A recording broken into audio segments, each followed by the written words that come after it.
Detik-detik kendaraan lapis baja Humvee angkatan bersenjata Ukraina meledak diserang militer Rusia. Ramai beredar di media sosial Telegram pada Kamis 10 November 2022. Rekaman itu diabadikan oleh salah seorang tentara bayaran asing yang berada di dalam kendaraan Humvee tersebut. Tampak aksi saling serang tak terhindarkan di zona operasi militer khusus. Namun di tengah perang berlangsung, seketika kendaraan lapis baja yang dikendarai pasukan Ukraina itu meledak akibat terkena ranjau Rusia.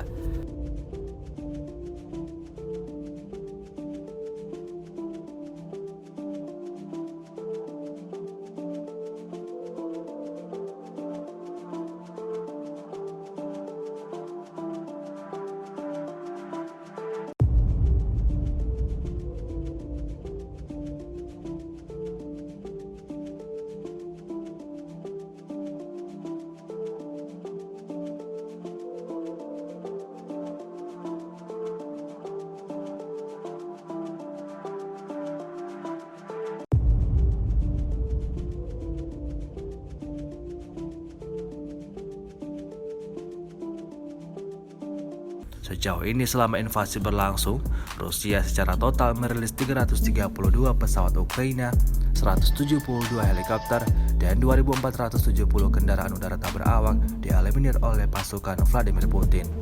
Sementara itu dari kubu Kiev, Kementerian Pertahanan Ukraina melaporkan 780 tentara Rusia dieliminir dalam 24 jam terakhir.